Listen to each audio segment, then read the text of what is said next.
Čo ako si udržiavaš vieru v seba v procese, keď sa ti súčasne v biznise nedarí, vo vzťahu to škrípe a ešte aj v cvičení prídu dni, kedy nemáš sílu ani chuť. Čo je tvoj vnútorný bod opory? Viera a ako sa znovu nakopneš, keď to celé padá naraz. Kamarát, viera nielen v seba, ale viera vo svoju víziu. Ty ako chlap jedine čo vlastníš je svoj vlastný mindset a svoju vlastnú životnú misiu. A čím skôr to pochopíš, tým skôr sa dostaneš do bodu vnútornej harmonie a šťastia. Čiže ako si udržíš tú vnútornú silu, keď sa veci rúcajú, nastáva momentálne stoicizmus do centra svojich emócií. To znamená, že negatívne situácie ťa nestiahnu dole a pozitívne situácie nezvyšujú tvoje ego. Stále si v centre svojich emócií a v kľude. To je pravá mužská energia. A to je jedno, či sa bavíme o kritike, alebo o chvále, alebo či ti ženy flirtujú, alebo sa ti rozpadá biznis, to je absolútne jedno, si stále v centre svojich emócií. A život vnímaš z 3D perspektívy a hľadaš logické a racionálne riešenie. Vnímaš viacej ako rozprávaš a ako vnímaš, spracovávaš informácie a zároveň prichádzaš s tým najlepším riešením pre tvoju danú situáciu. Čiže základ je ostať kľudný a v centre svojich emócií.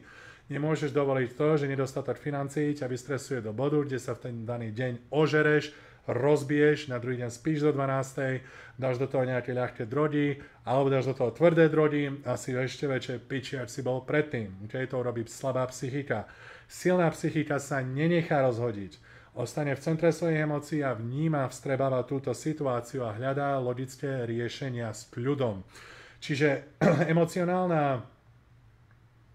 byť v centre svojich emócií je ako sval. To musíš trénovať presne na týchto situáciách, ktoré zažívaš. Okay? Keď to vo vzťahu škrípe, musíš sa naučiť, ako funguje dynamika medzi mužskou a ženskou energiou.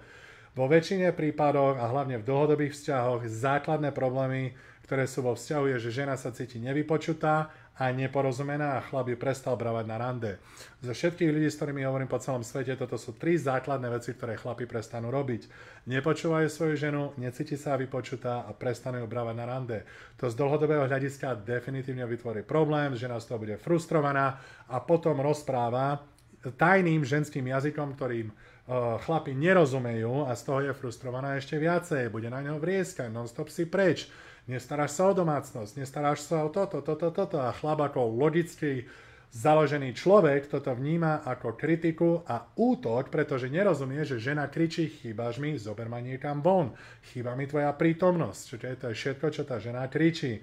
Chlap, ktorý rozumie vzťahu medzi mužom a ženou, rozumie tomuto tajnému jazyku, rozlustne ho povie, večer si obleč červené šaty, ideme von, tým pádom sa okľudní, je celá šťastná, dostala pozornosť, ktorú potrebuje ku svojmu životu.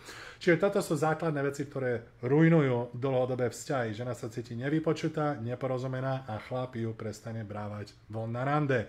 Pamätaj, keď nebudeš brávať svoju ženu na rande, niekto iný bude.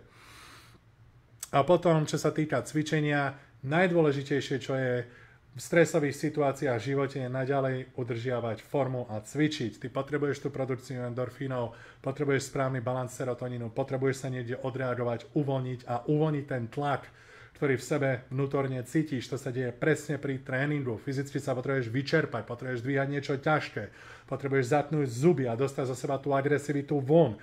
To ti umožní po tomto tréningu dostať sa späť do centra svojich emócií. Pamätaj, čím menej emócií cítiš, tým jednoduchšie je ostať v ich centre. A tieto agresívne a negatívne emócie vypúšťaš presne počas toho tréningu. A čím viac na piču ti je, tým viac by si mal cvičiť.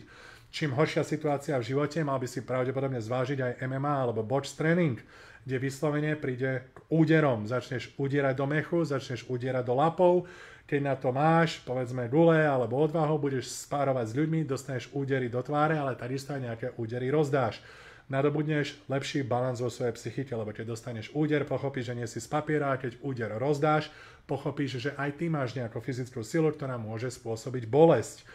To spôsobí, že sa dostaneš do krásneho balancu v rámci svojho vlastného sebavedomia. Čiže čím väčší stres v tele, tým viacej by mal byť človek fyzicky aktívny a starať sa o sebe. Najhoršie, čo ľudia môžu robiť, je, že z jedného problému robia dve. Povedzme, človeku sa nedarí v biznise, tak začne žrať a stlustne. No fasa, teraz máš dva problémy. Začal si s jedným, teraz máš dva. Koniec koncov, každá bolesť trvá dočasne. Všetko prejde. Okay? Žiadna bolesť tu nie je na veky. Či to je finančná bolesť, či to je vzťahová bolesť, či to je emocionálna alebo fyzická bolesť, to je jedno. Každá bolesť je dočasná. To znamená, že ty keď prechádzaš finančnou bolesťou a z tejto finančnej bolesti ty urobíš ďalší problém, obezita, keď prejde tá finančná bolesť, ti ostala na krku obezita. A teraz ju budeš musieť riešiť. Čiže nerob nikdy z jedného problému dva.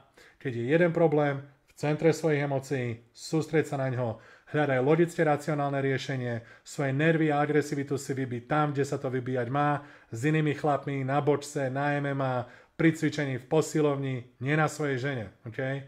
Ženu brávaj na rande, takisto potrebuje byť vypočutá a porozumená. Moja žena si sama robí vlasy a ver mi, ja viem všetko o blíčoch, ja viem všetko o farbách a viem, ako dlho má ostať farba na vlasoch, viem, prečo sa korienky majú maľovať tak a viem, prečo má byť postupka tak a tak. Okay? Ja som o tom počul úplne všetko. Keď žena za mnou príde s tým, že čo momentálne robí, čo sa dozvedela, čo sa naučila, v rámci vlasových produktov zavriem notebook a počúvam ju. Jedine, čo potrebuje, je byť vypočutá. Chlapom pôjde násobne lepšie vzťah, keď budú ticho. Z väčšiny času ticho. Žena mnohokrát nehľadá riešenia. Žena mnohokrát od teba nepotrebuje, čo ako má robiť. Len sa potrebuje vyrozprávať. A keď jej ponúkneš priestor na vyrozprávanie, atraktivita stúpa.